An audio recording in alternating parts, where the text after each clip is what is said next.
Don't let the blue screen of death get you down. I will show you how to fix this problem step by step. So let's begin. Click on Advanced Options, select Troubleshoot, then click on Advanced Options. Now select Command Prompt. Now type chkdsk space /f space /r space c colon and hit enter. Then we need to wait for some time to complete the process. Once done, move to the next step. Type c colon, then hit enter. Now type cd space c colon / and hit enter to execute the command. Type cd space Windows and simply hit enter to execute the command. Then type cd space system32 and hit enter to execute the command.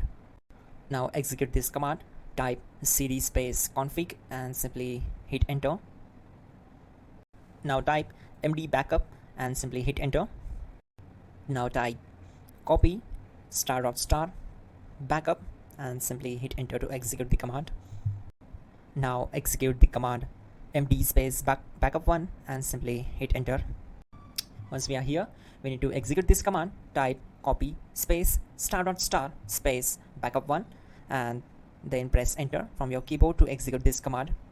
Now type cd regback and hit enter. Now type dir and then simply hit enter to execute the command. Now type copy space ** space ... and hit enter. Then type all and hit enter to execute the command. Now type bootrec space /fixmbr and simply hit enter. Now type in bootrec space /fixboot and simply hit enter to execute the command.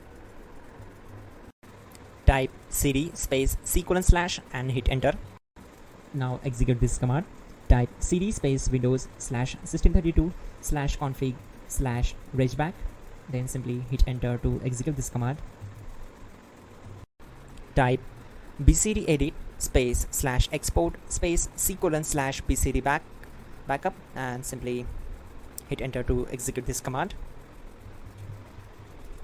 Now type cd space c colon / and hit enter. Now type md space boot and hit enter. Now execute this command. Type cd space boot and simply hit enter. Now type md space bcd and hit enter. Type cd space c colon / and hit enter. Now type attrib c colon /boot /bcd -h -r -s and hit enter. Type in ren c colon /boot /bcd bcd.old and simply hit enter to execute this command. Type bootrec space /rebuild bcd and hit enter. Type exit and hit enter. Now click on continue. It will restart your system. So that's it guys, your problem is solved and you are good to go.